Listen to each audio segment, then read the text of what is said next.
call this regular meeting of the Public Utilities Commission to order for Monday, September 21st, 2020. Happy first day of fall, everybody. If you would join me in the Pledge of Allegiance. I pledge allegiance to the flag of the United States of America and to the republic for which it stands, one nation, under God, indivisible, liberty and justice for all. Thank you. Thank you. First order of business is public input, but I don't think we have anybody on the line, do we, Kath? All right, then I'll entertain a motion on the second item to approve and accept the minutes of the meeting of August 17th, 2020. I'll make the motion. All right, Paul made the motion, Rich seconded. Any changes? Any comments? Hearing none, those in favor signify by saying aye. Aye. Aye. That carries. Excuse me, Matt, I had, before minutes was correspondence. I had 155 Greenwood Avenue Oh, on. you know what? I got that bit reversed on my, yeah, I was gonna go to correspondence next. Okay, that's fine. All right, so correspondence. And yeah, Tom, why don't you explain why this particular item is on correspondence as opposed to a agenda item? Okay, briefly, I received an email from Dynas at Artel Engineering regarding a project that that's being proposed and I guess has been submitted to P&Z probably for tomorrow's meeting, I believe. Yes. It was a relatively involved project as far as what we've been seeing lately. So it's a mix of retail, residential, and restaurant use, and it's in the TOD zone. It will need a sewer allocation, and it's got some involved, water and sewer connections. So I thought it would be a good idea to just at least get it on our agenda for discussion purposes only. No decisions at this point, but I thought it would be a good idea if the engineer at least initially gave us a preliminary explanation of the project, and he will undoubtedly need to come back before us again, probably sometime after, he's been through the Land Use Commission if any adjustments have been made. So with that as an explanation, I've asked Dynas to appear tonight, and he can take it from here. Okay, go ahead, Dennis. Terrific. Thank you for giving me the opportunity to talk with you folks. We've been working now for a few months now with Steve DeMarco, local land developer, Peter Olson, the attorney, and the architects at Nexus Architecture, Planning and Design with respect to redevelopment of the property known as 155 Greenwood Avenue. And as Tom had explained, what is being proposed is a mixed retail and residential, mixed commercial and residential development on this 0.65 acre parcel that basically runs from south to north from Greenwood Avenue to School Street.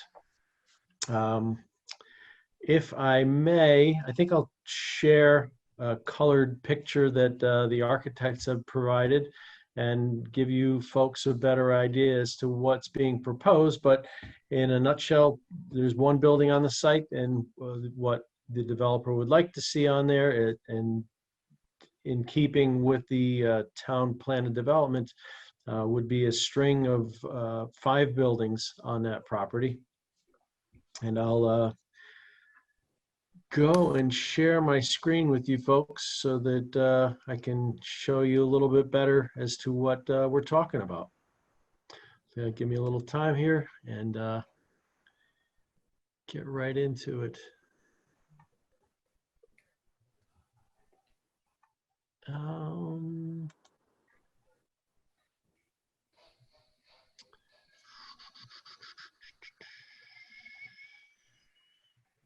Oops.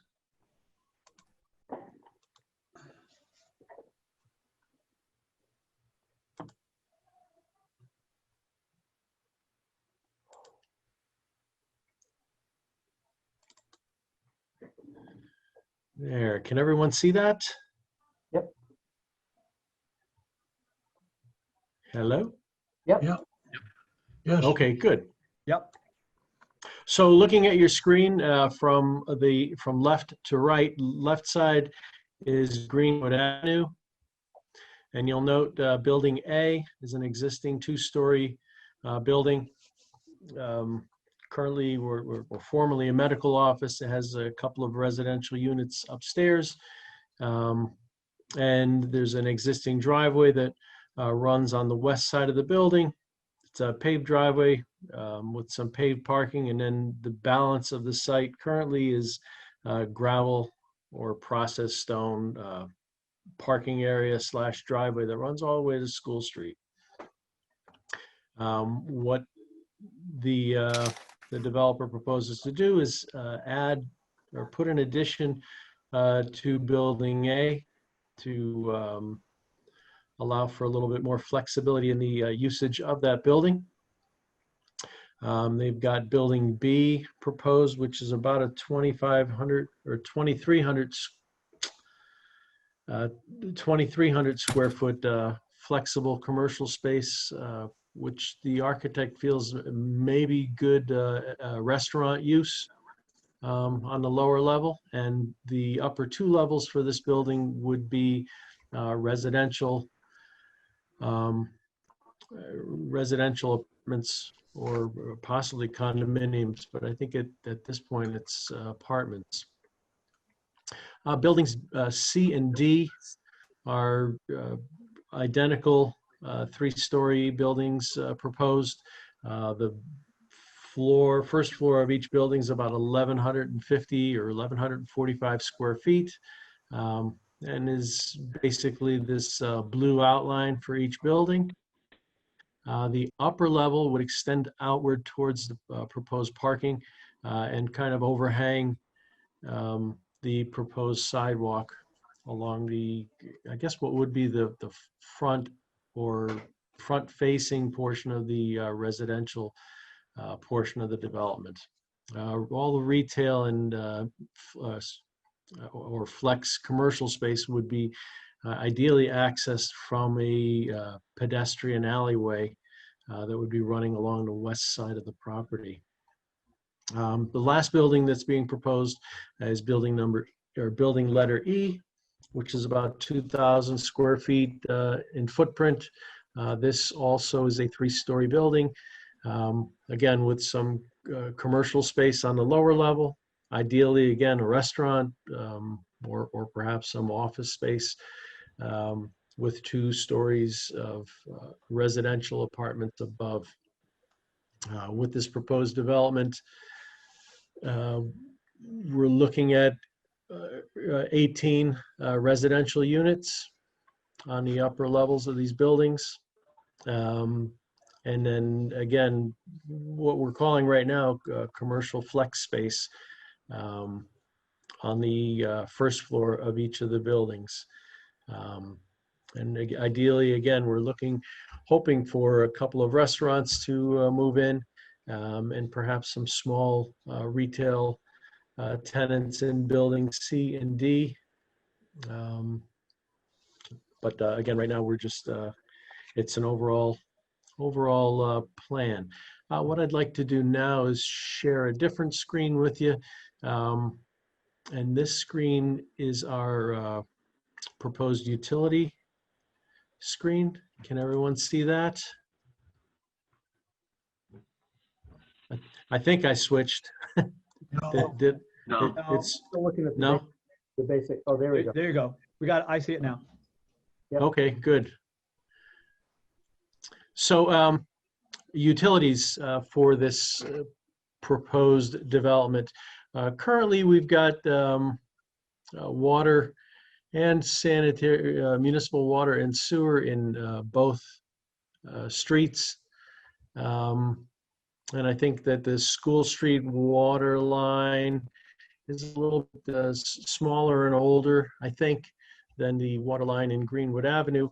And the thought process initially was to, let's have a bunch of taps come in off of either Greenwood or School Street. And I think it would have made a kind of a spaghetti mess on the property. So what we've at this point proposed is a water main extension, basically connecting Greenwood Avenue to the water main in School Street, running relatively in a south to north direction along the western property line of the proposed development. As far as sanitary sewer is concerned, we're proposing, again, rather than having a spaghetti mess of sewer laterals for each individual building, we're proposing to extend the municipal sewer line in from School Street. I don't know, can you see where I'm kind of wiggling around by the crosswalk that's being proposed on School Street? Mhm. We're proposing to extend the sanitary sewer inward to the site and allow each of the proposed buildings to connect into this new municipal main with their individual laterals. And at this point, I've proposed one lateral per building. Wasn't certain how the commission felt about that. I think most commercial buildings, multi-tenant commercial buildings, are served by one lateral and one water service, and that's kind of how I have it shown on this plan. But again, we're at this point just talking about what we are proposing to do on site. With this development, we have submitted a sewer allocation request form to Tom. And what I did with the sewer request form was kind of aimed for the most sewage generation that we would anticipate on this property, and just to see what the availability is with respect to sewer capacity for this development. But in doing so, I figured on 18 one-bedroom apartments generating about 1,800 gallons per day of sewage. I was told today that maybe 4 of the apartments might be 2-bedroom apartments, so that might push our number up to 2,200 gallons per day. I allocated also about 2,200 square feet of dry retail space, which again would be in those buildings C and D, which are the middle 2 buildings. So for that, about 165 gallons per day for that just general dry retail. And then I anticipated or figured on the remainder of the space in buildings B and E as being perhaps restaurant space, and figuring on 35 gallons per seat, and the fact that, or the belief that in restaurants about half of the space allocated for a restaurant tenant spaces, for general public or for seating. I estimated that we'd have about 200 restaurant seats in the space available to this development. Might be a little bit on the high side, but just the same. Again, I'm looking to see what type of capacity might be available from the Public Utility Commission. But for the 200 seats at 35 gallons per day per seat, runs up to about 7,000 gallons per day of sewage generation. So the allocation that we're thinking we might need would be about 8,965 gallons per day, or let's round it up to about 9,000 gallons per day. And I thought I'd look to you to see what your thoughts are. And as Tom has indicated to us, is that this is a correspondence item right now, looking for some feedback, not only from you folks, but with the Planning and Zoning Commission, with which we have a meeting tomorrow night. So I'm happy to answer any questions that you folks might have of me. And I can either leave the screen up or go back to a different screen, or I can show you my pretty face again. I noticed, you didn't mention it, but I noticed the plan calls for a pedestrian walkway to connect School Street to Greenwood, correct? Yes. Which is, So, if I may, what I'll do is I'll go back to the architectural drawings. I think in the architectural drawings they actually show, I think they have a 3D mock-up of what's being proposed, and I'd like to share that with you also, so you get a better view of what's being proposed. I switched back to the initial screen. Do you see that? Yeah, got it. Okay, so the pedestrian alley or pedestrian walkway that's being proposed, again, is on the western side of the property. And it straddles not only our parcel, but also into the Wells Fargo lot as well, being a shared access. And now I'm going to scroll down to the next page or pages. Actually, I'll go right down to the bottom and show you what the architects were thinking. Jesus Christ. God damn. Marty, we can hear you. I don't care.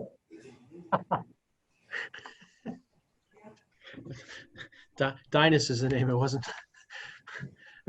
So the this upper rendering depicts the existing building. Now in this view, the existing building is on the right Oh, that's, side of the picture, that's, and then going to medical office, right?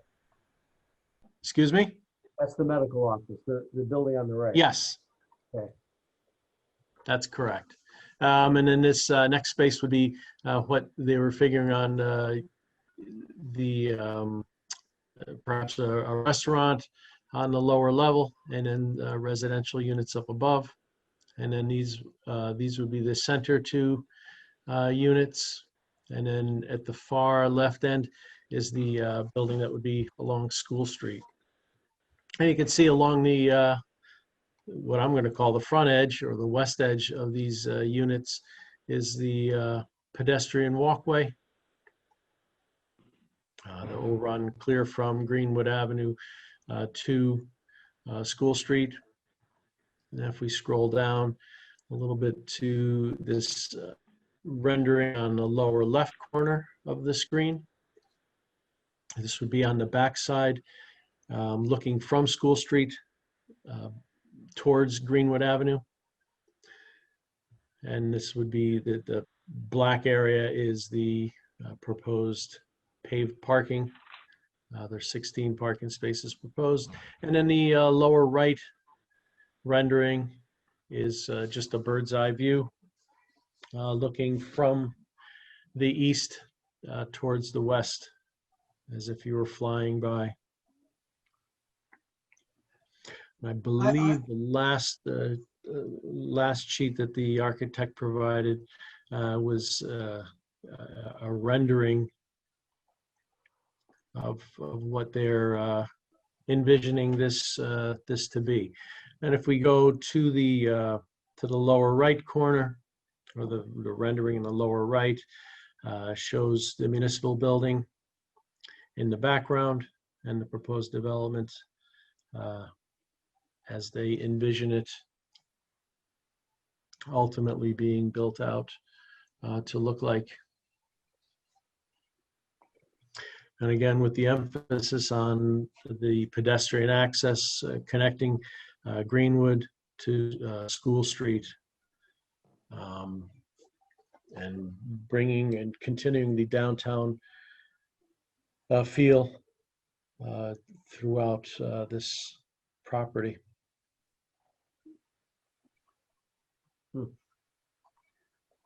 I have just one question, it's outside the purview of Public Utilities Commission.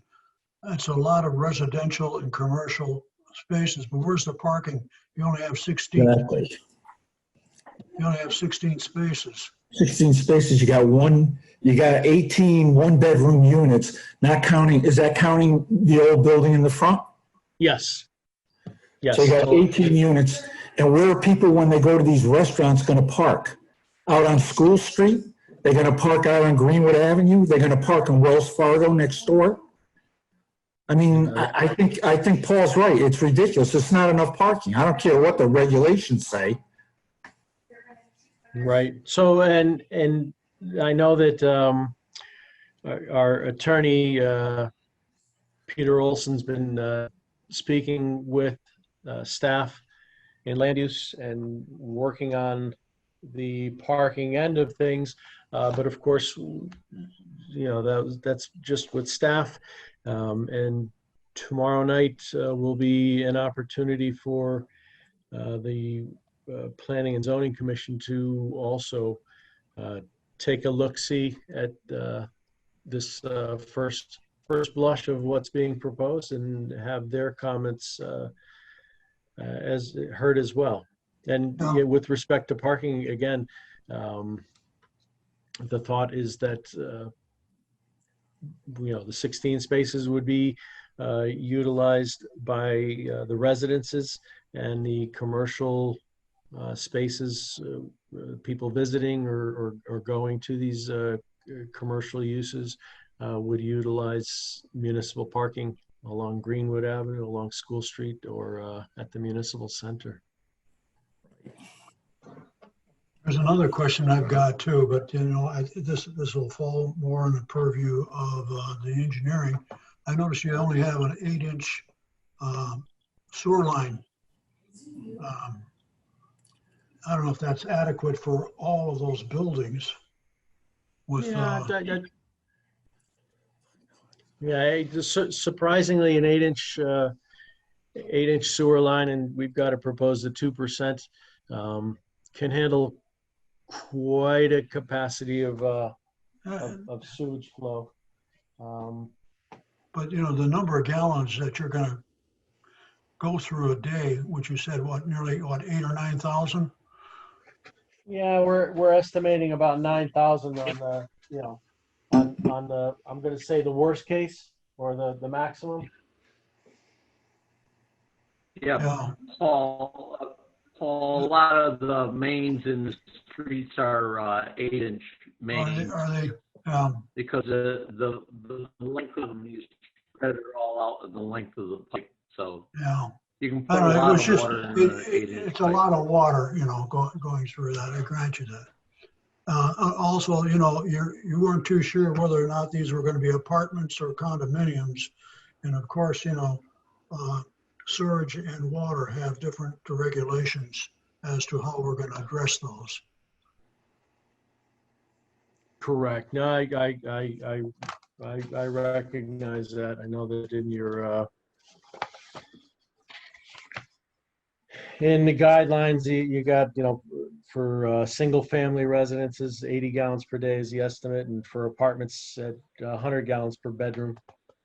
So again. I think Paul is making the point that if they're, excuse me, Paul's making the point that if they're condos, they have to have individual meters. Right. Okay. Gotcha. Yeah, and again, and individual laterals too for the sewer. Yeah. Right. They can't be, and we've been talking about this, that we're thinking about making the developers do it anyway, because in the future that they could turn an apartment into a condo complex. So this discussion that we're having currently. Yeah, again, I'll discuss that with the design team and see what their thoughts are on it. But ultimately, when you start adding in laterals for each individual use, you end up with a pretty huge area that would be dedicated to just pipes underground. Tom, I want to ask you a question. What is this, this lot? What is it allocated for sewer and water currently? I didn't look at that at this point, Paul, but you're right. If there's an existing property that's within the sewer area, then there would have been an allocation given to it already. So Yeah, then typically that amount would be, you'd have to buy that would be into it. allowed already, pretty much. Yeah, well, I think you'd have to buy into for more. I don't think we allotted that much water or sewage for that lot. I'm guessing. Probably not. Let's just pick a number. If they were previously Okay. allocated for 2,000 and they're looking for 9,000, Yeah, now he's in for a 7,000 allocation. right.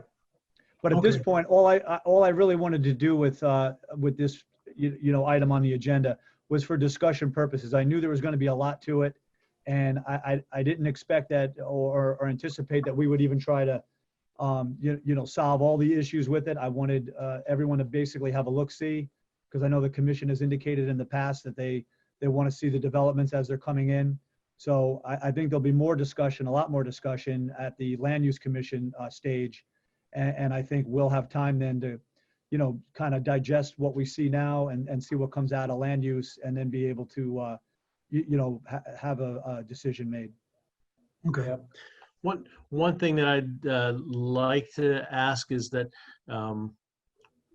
that we work closely together through the development. And I don't mean to chew up anyone's time necessarily, but just the same, I'd like to be able to indicate on our drawings ultimately what the developer is going to have to build with respect to the infrastructure, water and sewer wise. Well, I'm glad to see. We that found you're ourselves. separate, sewer line and water line through the property rather than just doing taps. And so, that's a good feature. Yeah. So, and what I was thinking also is that if, instead of maybe laying out a whole bunch of individual sanitary sewer lines for each unit, maybe we run a manifold on the outside of the building, so each unit can kind of poke into a manifold and then have one lateral connect into the proposed sewer main. So at least this way we're minimizing the amount of piping that's out in the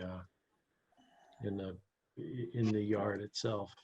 If I could make a point, I don't think we can make you do it, but in your restaurant, to do a separate lateral for the restaurant versus the residential, in case there's any blockage from the restaurant, it doesn't put a burden on the apartments above the restaurant. God, that's Rich, there was a grease trap shown on the plan.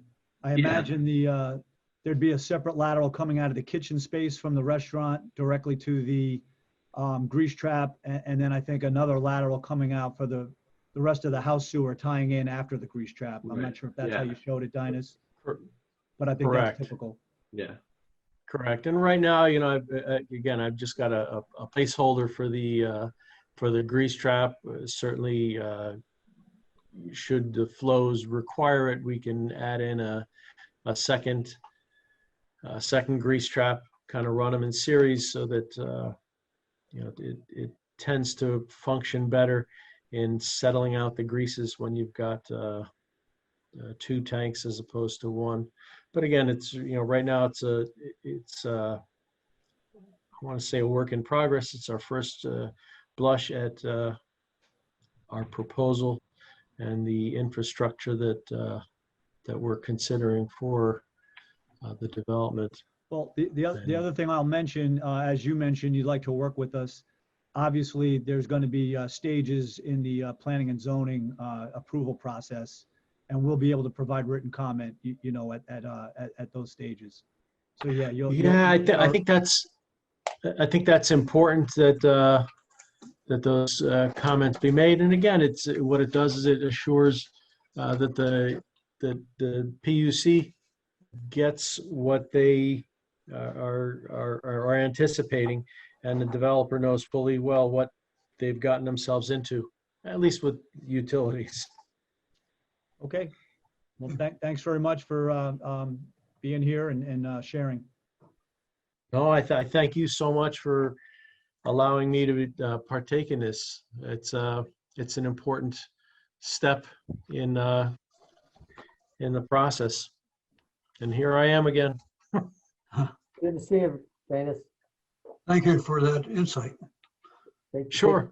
No, and I appreciate you listening to what we have proposed, and we'll report back certainly after our meeting tomorrow night. All right, great. Okay, thank you. Thanks. Yep, Have a thank good you, night. folks. Have a great evening. You too. Thanks. All right, moving on to financials. Bob, you're up. Financial report. Okay, reports went out on Friday. Starting with the water summary on the summary sheet. We see that there's a revenue for the 2 months ended August 31st of $520,846. There's expenses of $680,290. But included in that number is $310,785, which represents capital for a number of items. The biggest one being D&N tanks at 162, and earth movers for 91,000. And then you have Wright Pierce 51, and Cannondale generators of 5,600. If you back those numbers out, my summary sheet shows a deficit of 159, but if you back that out, we're at a surplus of 151,341 in the water department. And subsequent to this report, Tom informed me that we received, which will show up on the next report, $375,280 in reimbursement on some of the clean water projects. So, and then there's in October going to be a request for another 1.2 million. So that's going to be coming in September and October. Moving down to the sewer department, there's revenue of $914,975, expenses of $372,753, and a surplus of $542,222. So the sewer department at this point, August 31st, is in good position. I wanted to point out something. I don't know if anybody looked at the individual budget reports, but we need to make some adjustments to an account called hospitalization and related benefits. In the water department, we budgeted $78,430, and after the first 2 months, we're already at $42,641. The same thing is happening in sewer. We budgeted $49,373, and we're at $27,650. And briefly, just to let you know what happened in those two accounts, when Tom and I were going over and preparing the budgets, it looked like the amount that was being charged to hospitalization was lower, a lot lower, and it was because there was a mistake. We discovered that in closing the books out for the town side, and the budgeted amount should be a little bit high, or quite a bit higher. And the background on that is that prior to Public Works going on to the partnership plan with the medical benefits, all town employees were on that plan, and that was posted to the general fund and medical benefits, hospitalization. And then we had an agreement with the Department of Public Works to add them to the partnership plan because that reduced the cost to the town. The allocation remained the same. It continued to go to, during fiscal year 2020, continued to go to the general fund. Although you have employees in Public Works that belong to the utilities, water and sewer, and their amount should have been allocated. So we discovered that, and the amount that should be allocated to the Public Works Department for water should be $168,000 as opposed to $78,000. And for sewer, it should be $114 as opposed to $49. So we've got roughly 89,000 in water increase and sewer of 64. The net result, though, the original budgeted surplus in water was 823,139. With the change, it's still going to be substantial. It's going to be 733,569. And in the sewer department, we had a surplus of 245,396. That'll come down to 180,769. So again, the reason for this was that hospitalization was always posted to hospitalization medical benefits on the town side. And at the end of the year, we would do a small allocation for the public works. But what wound up happening is moving them over with the reduced amounts for the partnership plan. We never made that allocation because it was the partnership plan and the allocation essentially wasn't made. So we need to make that change, and we need to just have a motion on both of them. Other than that, the reports appear to be pretty much in order. Most of the expenses are, Salaries and fixed costs at this point. Nothing major. Okay, so you need a motion tonight to adjust those two budget lines? Yeah, I would say we need to go to from 78 on the water department, 78,430 to 168,000 even. And then on the sewer department, 49,373, and it should be 114,000 even. Both changes will result in continued surpluses in the projected projected service for the accounts. Okay, so this doesn't run us into the red. This just reduces our surplus a bit. No, that's what I'm saying. It would continue to generate a surplus. The water was originally anticipated to have 823,000. We'll have 733 now. And sewer was going to have 246, 245, and it'll have 181. All right. We'll still have a surplus on it. All right, well then, we'll do them separately. I'll put a motion on the floor that we adjust line 5113 in the water department budget, hospitalization related benefits, to reflect a budgeted amount for the 2020-2021 fiscal year of 168,000. Is there a second? Second. All right, second by Paul. Okay, any discussion? Further questions? Bob, I'm a little bit confused, but in other words, you're telling me we just missed the allocation. true numbers when we constructed the budget. What happened was, with the Public Works Department, they were never with the partnership plan. And when it switched over to this partnership plan, the numbers coming in, with the bills coming in for the partnership plan, continued to be posted to the general fund. Okay?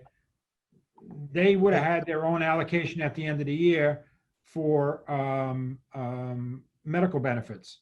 Now you've got the 6 or 7, 8 employees that belong to the partnership plan in the Public Works Department. They're being allocated directly. And the remaining employees in the partnership plan for the town and highway department are going to the town side of the budget. It was a mistake. We missed the posting during the year. All right.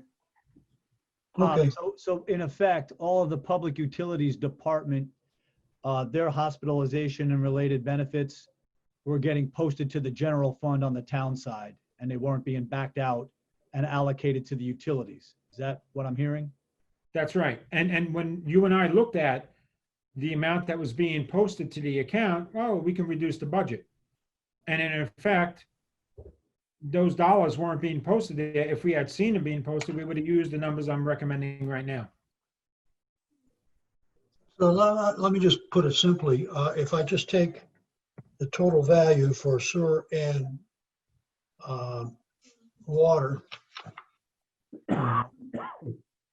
we're looking at roughly about, for 8 employees, about $6,400 a year.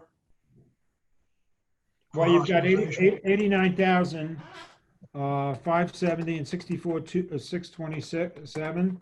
So you got Yeah. 154 divided by 12. That's 12,000 a month. And then, let's see, for the 8 employees, divided by 8, it's a little more than that. It's about $19,000. Okay. Is that average, Bob? Yeah, yeah. Well, you got to look at, some are family, some are two-person Right. plan, some are single. So the family plan is close to $30,000. Okay, Single is going to be probably around 11 or 12, and Yeah. two-person maybe high teens, okay. 1,000. I can take in consideration the family plan, so, okay. All right. Just one question. How long's this been going on for? It was this past year since we had, Just 1 year? what's that? Just 1 year this has been going on? There was a small portion in the year before, but the year before is closed out. We can't do anything about it. Okay. But it was one DPW. Lauren got sick. I don't want to blame it on her, but she was doing the postings, and that's where it emanated from. Then when Brad was doing the closeout, that's when he noticed it. But when you're doing a prior year, when it was such a small amount, you're not going to spot it. Now it was substantial when you pick it up on it. Okay. Okay, any other questions? Rich, do you have any questions? All right. Okay, so we have a motion on the floor to adjust the sewer budget line 5113 to 168,000. Those in favor? Aye, That motion carries. So now I'll put a motion on the floor to adjust the sewer budget line 5113 to reflect the annual budget of 114,114,000. Is there a second? All right. Got a second and a second. Hold on a second. All right, went away. All right, any further questions on that one? no, Hearing none, those in favor signify by saying aye. Aye. And that motion carries. Thank you. Thank you, Bob. You're welcome. Anything else on financials before we move to invoicing? No, I think I responded last month in an email about the wells and reservoir. Actuals were 7,600. And the Right. big item in there is intro for the Maple Avenue wells of 5536. So that was work done up there. I think Kelly even mentioned it. It was whatever they did, it was some kind of repeat. Was it repeaters, Tom, or It something? was, Kelly mentioned it. It was Maple Wells. It was 2 new flow recorders Well, yeah. and a 24-volt power supply. All right. Okay, moving on to invoices. Kathy sent out a corrected sheet with DN Tanks today, but to get the ball rolling on this one, I'll put a motion on the floor that we approve invoices dated Monday, September 21st, 2020. 7 items in total in the amount of $246,546.47. And seconded. So take a look. Let us know if you have any questions.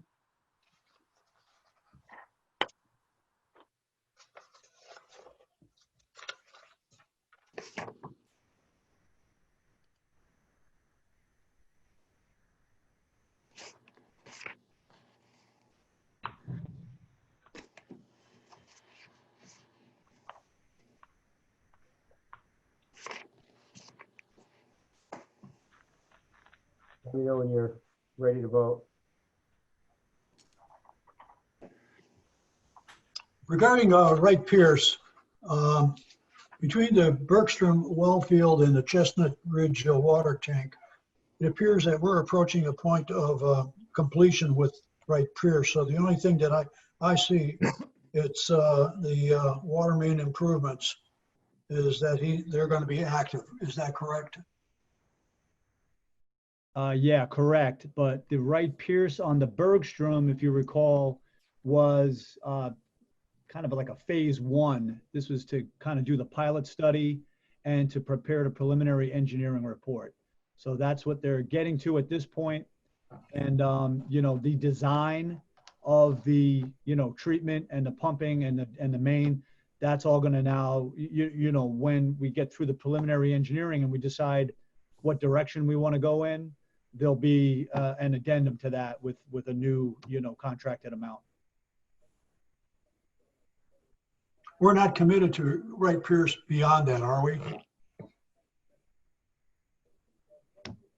Well, we've not committed anything more than where we are right now with doing the pilot study and the preliminary engineering report. No. If a decision's made to start from scratch with someone else, we'd be talking at that point. Okay. If you recall, we went through the qualifications selection process, Right. and that's where we ended up with, Wright Pierce again. All right. Any other questions? Rich? No. Okay. Any other questions, Paul? No, that's it. Okay, all right, so we have a motion on the floor to approve the invoices as presented. Those in favor? Aye.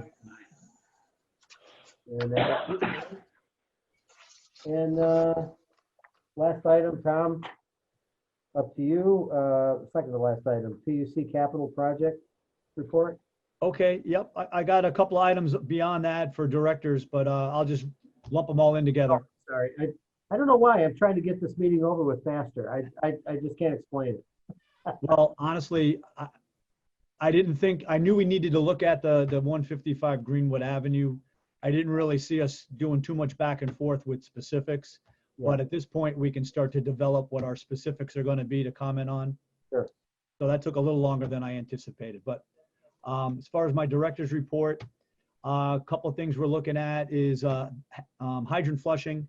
I definitely want to get hydrant flushing in this year since it was 2 years ago when we did it last, and of course we didn't get to the Hoyts Hill area. So I touched base with Kelly. He's out for a couple of days this week, but we're going to do our planning and try to get going on that the first week in October, either the 5th or possibly the Tuesday right after Columbus Day, and then we'll get our system flushed, from A to Z.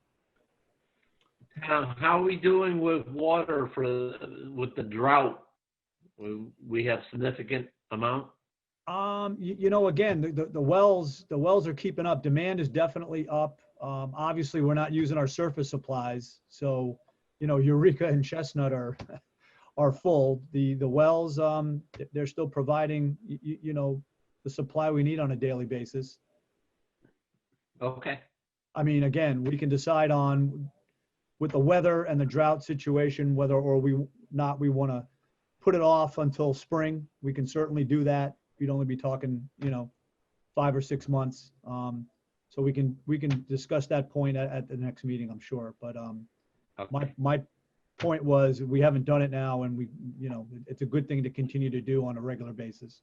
Right, I understand, but yeah, we need to look at that too. Thank you. Okay. Another item that comes up frequent or on a regular basis is our dam inspections. Chestnut and Eureka are on a 2-year cycle. So we just completed those at the end of August. So I'll have something to submit to DEEP here coming up in the next couple of weeks. The Mountain Pond Dam is a lower hazard dam, and that's due every 5 years. So we're not quite there for that one yet. Okay. And that's it for my director's report. I can jump into capital project at this point. Our Chestnut tank, construction on the tank is complete. Things that are coming up, electrical and instrumentation, equipment's being procured. And they'll be installing that, I guess, is the water main, following the water main installation. Drainage work is proceeding. The water main, cutting into the transmission main, getting the water main installed and connected to the tank is going to start October 8th is the date I've been given at this point. And October 28th is what they're looking at for at least preliminary at this point, tentative for the tank going into service. Huh. So we're getting there. They had a little issue with the valves they needed to get. I think they needed the American, the AIS certification on it. So that kind of held them up for a little bit on the valves. On our 2019 water mains, the main and services on Mansfield are complete. They finished the tie-in on Maple Lane today. So that main is now in service. They've got another couple of services to finish on Highview. And then they're going to jump over to the water main and services on Oakland Heights. Tentatively, they gave me a September 28th, which would be Week from today. next week, as their start date on Oakland Heights. But, you know, they're going to need a contractor, I believe, to install the temporary main. So I think they're still, you know, trying to hone in on that date. I did send out a letter to property owners on Oakland Heights just to give them a heads up as to what's coming and, you know, that it would be happening in the next couple of weeks. Okay. On the Bergstrom well. Tom, just go back to the, when are they gonna put the pavement in on those roads? I mean, typically they're going to stage that, you know, so that they can get going on all the paving, you know, kind of in sequence, one after the other. I'm going to see if they have some time here coming up before, if they have any delay on getting to Oakland, I'd like them to get going on the paving that they started on Grassy Plain and Highview. And of course, the crossings on Mansfield. No, they really didn't put a lot of temporary pavement in. So what they're gonna be doing is this the permanent paving? Yeah, we talked to Bob Dibble about that. You know, it's held up pretty well and it's been in there for several months. So, you know, we thought at this point, you know, why put in temporary to then turn around right thereafter and take it out? So it'll generate a little bit of savings for us as well if we do it this way. And I think Bob is on board with that. Okay, all right. And in regards to that Grassy Plain Terrace, is there any, you don't know if there's any money left over to continue going back down the hill on Grassy Plain Terrace? You mean going down the hill on Highview? Yeah, there's going to be money left over. Highview. I really can't, I'm not comfortable committing to them to say, go X number of feet until I really know after the paving and, you know, we pay the rest of the bills that we owe to really see what's left over. Right. So I think it's going to get us down to the end into probably November with, hey, we've got X amount left. Let's put in another so many feet. And so I'm keeping my eyes on that, but we're not going to have that answer until, you know, we get all the bills up to that point paid. Yeah. All right. Well, be a good time to get it done if there was any money left over. Thank you. No, I agree. That's kind of what I've had my eyes on. Let's see, Bergstrom well. We met with Wright Pierce on a preliminary basis to review their progress and discuss some alternatives. I'm expecting a draft copy of their preliminary engineering report this week. So I'll have something I can share here probably by next meeting. I think a couple of things we're going to want to do once we have that is set up like a workshop or, you know, a couple of hour to, you know, I don't think we'll need a half a day, but, you know, again, probably a Zoom meeting with, you know, PUC, anyone who's interested to, you know, have a Zoom meeting with Wright Pierce to kind of go over that preliminary engineering report prior to us submitting that to the health department. The other thing that I asked him about was setting up a site visit for a similar green sand filter plant. I think Meriden has one, and I think Connecticut Water has a couple as well. So again, if we can set up a site visit, anyone who's interested, we could take a ride out there and kind of see hands-on. Certainly I'm going to do that with a couple of the operators, but I'll open that up if anyone else is interested. All right. I'm interested. Okay. I figured there would probably be a couple of takers, you know, so. The generator projects for Eureka, the unit, I spoke with the contractor, the unit is proposed to be delivered mid-October. So I think they'll be getting ready to install, you know, shortly thereafter. So hopefully, I'm not reaching here, but end of October, maybe first week or two in November, we should have that installed and ready to go. As for Briarcliff, the unit, I talked to that contractor, the unit is in stock and ready to go. I just need to get my building department sign off, and they are waiting on Bethel Health Department to do their sign off. So I'm trying to advance that as best I can. Hopefully, in the next couple of days, I can get their sign off and, get that moving as well. And lastly, the 2021 water mains, the next round that we're going to replace, Wright Pierce is into the design on that, and more to come here probably within the next meeting or meeting thereafter. We should have something we can look at. And that's where we're at. All right. You guys I have one more question. yeah, go ahead. On the driveway up at the Briarcliff up there for the water tank, are they gonna put a culvert underneath that driveway?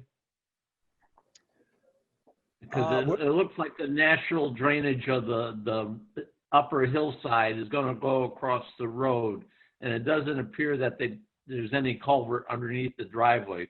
So it looks like any future runoff is gonna go right across the top of the driveway. Can you look into that, please? for me? Yeah, are you talking the existing driveway right as you come off of Long Meadow Lane? Or are you looking further up at our driveway going into the property? Our driveway. Our driveway. I Like where believe, the I'll have to look at the construction plans. trailer was. I'll take a look. I believe there's a culvert crossing there at the driveway, Okay. All right. Thank you. but I'll verify that for you, Rich. All right. Thank you. Paul, any questions? Oh, you're muted. Hey, Paul, you're muted.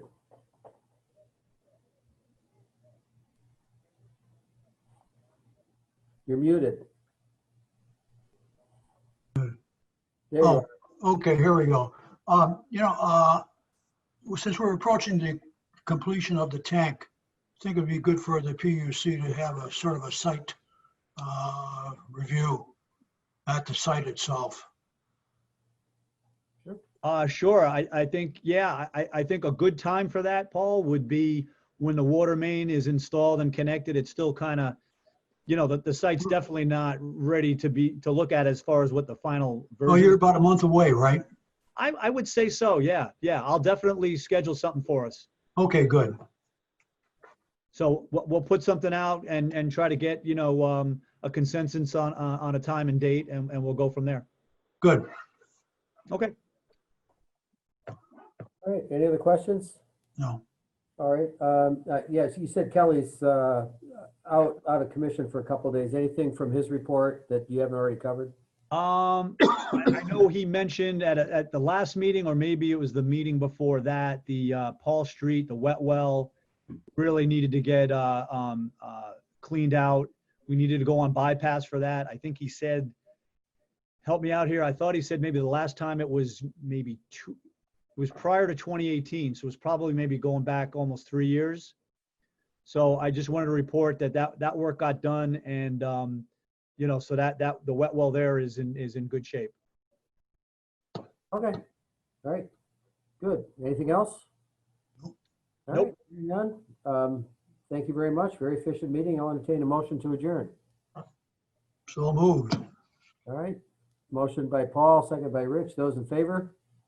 Aye. Meeting is adjourned. Thank you very much. Kathy, I have enjoyed watching your cat prowl back and forth across your country. What can you do? All right, have a Can't good control him. He's crazy. He goes everywhere. night, everyone. Good night. Bye. Good night.